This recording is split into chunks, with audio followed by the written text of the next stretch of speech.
Right, so on our Rover 45 1.8 2003, and our main driving light has gone on the driver's side.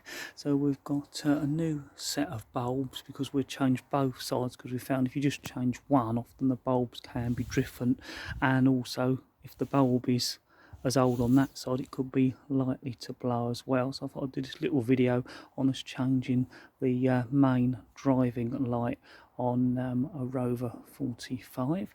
If we come over to the back of the light, you've down here, we'll let it focus in, you've got a little cover.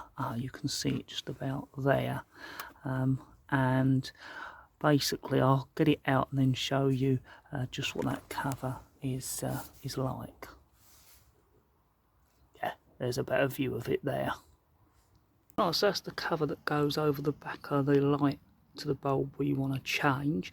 As you can see, it's sealed, and on the top is this clip here, which is what you push to release it, and on the bottom you've got two lugs, and if we go down there, you can see at an angle they go in to those lugs in there, and it hinges forward onto the seal, and this little plug is what you push, so you push it, hinge it back and out, and that gives us access to the bulb, and that's held in by one of those sort of metal spring clips, and we'll get that out and show you how that looks next. Right, so there's a bit better view of the back of the light where the covers come off. To get the bulb out, what you need to do, and I've already loosened this, is to get this plug off the back of the bulb. You can see that's off, and then the little spring clip is just in here at the top, and you pull that so it unhooks, and then hopefully you can see that hinges down like that, and that allows you to then remove the bulb out. That's then give you access to put the new bulb in, and that's a good thing. I think it's going to be a job to show on here, but I think you can just see there's a break in that spring, so that bulb definitely has blown. As I say, I'm not quite sure it's really going to show. Yeah, it looks like you can just about see how that has blown. So what we do now is get the new bulb in.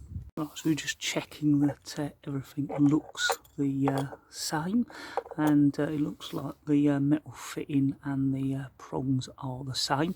I'll keep that covered to the last minute because I don't think you really want to be touching that bulb, and then we'll get it in.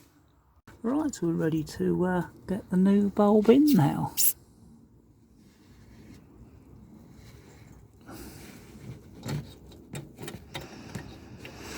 So hopefully that should fit into position, which it does.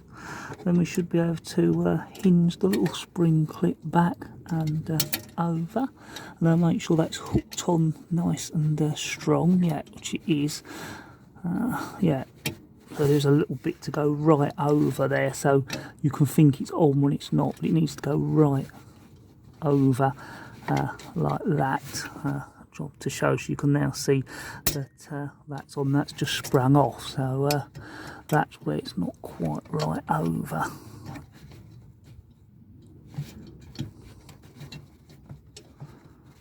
Yeah, so that's right over now. So as I say, I could feel that it was like almost two positions. You've got to get it right over. When I was trying to demonstrate to you, it didn't quite go on, but it is on there now. Now it's a case of putting the two pronged plug back on, and that's gone on nice and easy, and I can't pull that bulb out, so that is in nice and secure. Right, so now it's a case of getting the cover back on, and as you can see, you've got these two lugs there, and they need to go down, locate with those two tabs down there so it hinges forward and then clips on, and you want a nice seal to make sure that no weather's going to get in there.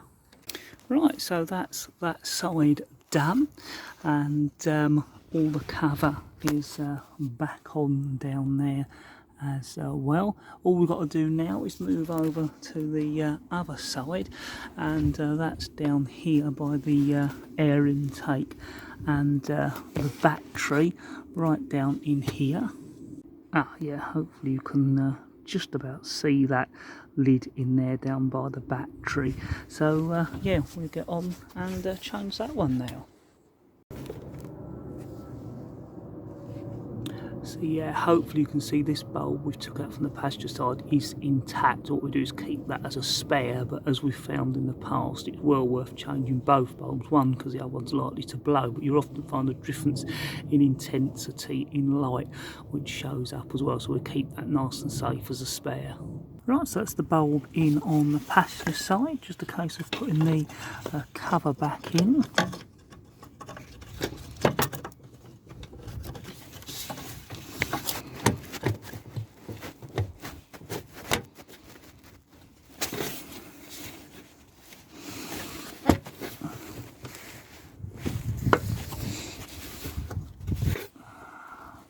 And there it is back in, a little bit more fiddlier than the other side because of those wires, but it's gone back in nice and sealed. And that's the lights working both sides. As I said, it was only the driver side that was out, but it's well worth changing the bulbs on both sides. A fairly what might be considered a simple job, but I think sometimes it's always worth looking at a video like this just to see how it goes, and it often saves you time, and that's what we always do. No matter how simple the job might seem, it's well worth researching and looking at it first, and it does make things go a little bit simpler, and hopefully that's helped you if you are changing a bulb on a Rover 45 with the double headlights. As always, thank you very much for watching, and we look forward to you joining us on other videos.